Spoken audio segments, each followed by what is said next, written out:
떠가지고. 자갈밭으로? 네. 팍 넘어졌어요, 이렇게. 이거 그냥 지금 웃고 할 얘기가 아닌데, 그렇게. 근데 저 떨어지고 웃었어요. 지금 말씀 들어보면 무슨 연속극 본 것처럼 얘기를 해요. 아니, 저는 언젠간 떨어질 거라고 솔직히 생각은 했거든요. 네.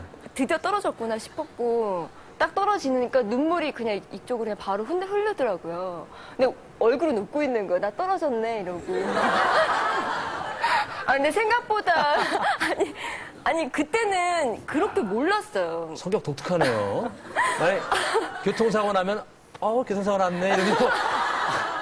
네, 아니야, 드디어 떨어졌구나 싶었고. 근데 큰 부상이 아니었어요? 저 한 달 넘게 못 움직였어요. 정말 저도 이 촬영을, 액션 장면을 말도 참 많이 타보고 촬영을 많이 해봤는데, 그런 경우엔 정말 도저히 다시. 겁이 나죠. 이번에 와이어 액션 있었나요? 와이어 액션 있었죠. 예. 제가요, 김하늘 씨 오셔다 놓고 제 얘기해서 죄송한데, 와이어 액션을 하다 보면 말이죠, 이 사타구니라고 하잖아요. 넓적다리하고. 예. 여기에 이 남자분들 와이어를 더 힘드시죠. 끼고, 나중에 여기가, 나중에 옷 벗고서는 샤워할 때 보면 헐어 있어요. 뻘겋게. 역시. 저는 멍은 좀 들었었는데, 생각보다 이렇게, 요즘엔 조금 좋게 나왔어요. 아니, 정말로. 아니, 거의 굉장히 폭신폭신. 진짜, 정말 거의 굉장히 폭신폭신하게 이렇게 나왔어요. 푹신푹신하게 해놓고, 또 하나가 있으니까 결국은 쓸리지 않던가요? 저는 별로 안 그렇던데. 멍만 살짝 들었던데. 네. 그럼 제가 굉장히 둔하겠군요, 그러니까. 다음에 제가 촬영할 때 연락을 드릴 테니까 요즘 나온 거로 좀. 요즘에 좀 좋게 나왔어요. 요즘 좋게 나왔어요. 네. 저도 예전에 와이어 타본 적 있는데, 그때 정말 아팠었는데, 요즘에 좀 좋게 나왔더라고요. 이번에는 와이어는 어떤 장면이었어요?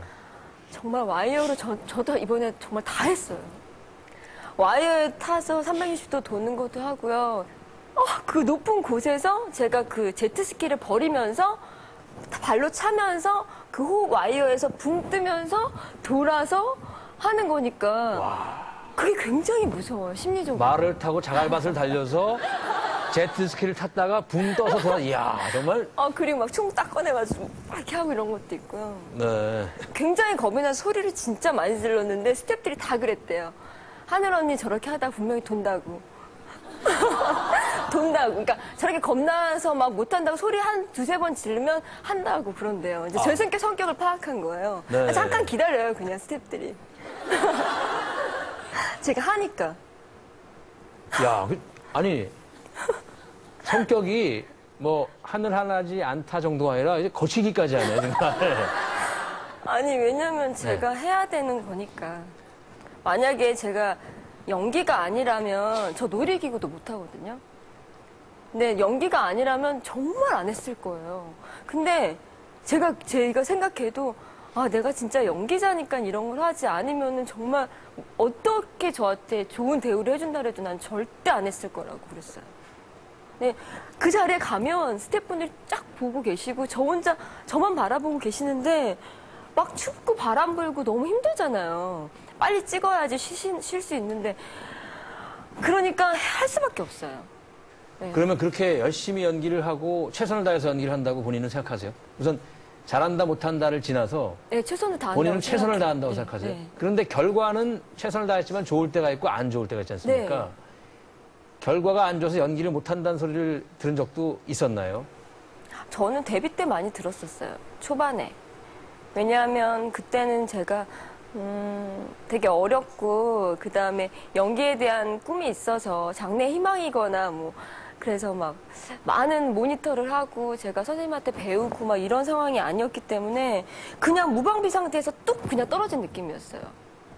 저를 그냥 무방비 상태에서 연기해라고 딱 내려놓으신 상황이었어요. 대학교를 영화과 나왔죠? 네, 그러니까 영화를 촬영하면서 모델을 하면서 영화과가 됐고 영화과에서 조금 이제 학교를 다니는 와중에 바로 연기를 현장에서 네. 바로 했기 때문에 제가 뭐 연기 선생님한테 연기 배운 적도 없고요. 그래서 그냥 무방비 상태 그대로였어요. 그러면 그때 연기에 대해서 얘기를 듣고 못한다는 얘기를 그 당시 들었을 때 상처가 되는 순간도 있겠어요, 많이. 그럼요. 뭐 구체로 어떤 일이 있었나요? 가장 힘든 게 눈물 연기인 것 같아요. 눈물 연기. 그러니까 대사는 할 수 있잖아요. 대사를 외워서 뭐 상대 배우들이 많이 이렇게 절 도와주시니까 대사를 하고 NG가 나도 좀 더 감정을 조금 뭐 이런 식으로 해 저런 식으로 해 하면 이렇게 말을 하게 되는데 눈물을 흘린다는 건 온전히 제 몰입이어야 되잖아요. 감정으로. 감정적인 몰입이잖아요. 처음에 만난 감독님 굉장히 무서우신 감독님이셔가지고 저를 그냥 앉혀놓고 울어! 라고 하셨어요. 아 정말로 이러시면 울어야 되는데 거짓말 정말 안 하고 30분 넘게 울 때까지 기다리세요. 정말 1시간 가까이였던 것 같아요. 조명 다 세팅해놓고 마이크 이렇게 저한테 대고 계시고 감독님들 저쪽 가서 담배 피고 계시고 다들 이렇게 저만은 뚫어져라 쳐다보고 계시고 막 그러다 한두 명씩 자리에 앉으시고 막 이렇게 계시고 막 이러면 정말 어디라도 숨고 싶은 기분이었는데. 아니, 평소 때 눈물이 있는 편이에요, 없는 편이에요? 많은 편이죠. 아주 많은 편이에요. 근데 네. 왜 거기서 못 울었어요? 그게 연기가 힘든 거죠. 정말 안 해본 생각이 없어요. 부모님이 돌아가시면 그 생각까지 하면서 했는데 눈물이 야외에서 촬영하면 그러잖아요. 눈물이 어떻게 해서든지 살짝 고여. 바람이 싹 불면 싹 들어가요. 눈물이. 살짝 나오던 것도. 그래가지고.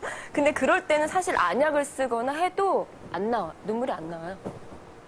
제가 찰리 진실이라는 영화를 찍는데 그게 이제 외국 영화거든요.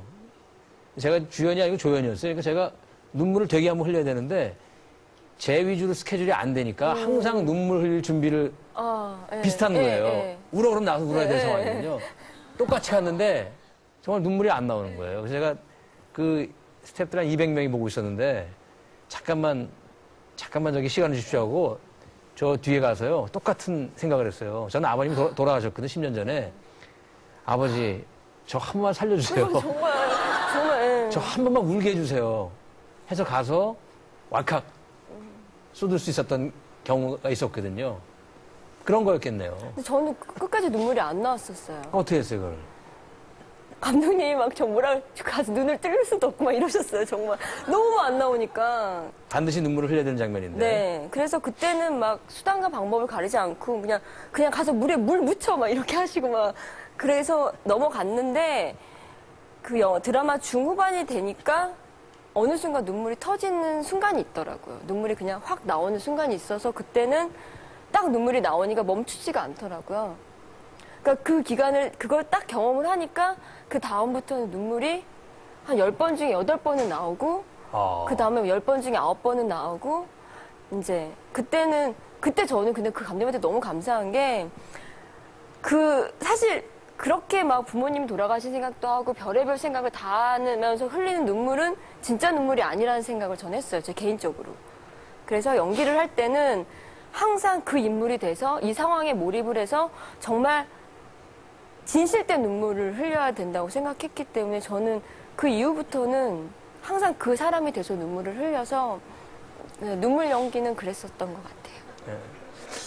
그리고 NG 같은 거를 NG가 날 때 잘하기 위한 좀 더 좋은 NG 말고 정말 안 돼서 NG 나는 경험이 있어요. 전 얼마 전에 찍었던 해운대에서 해운대. 네. 제가 대사를 윤재균 감독이 셌는데 한 35번인가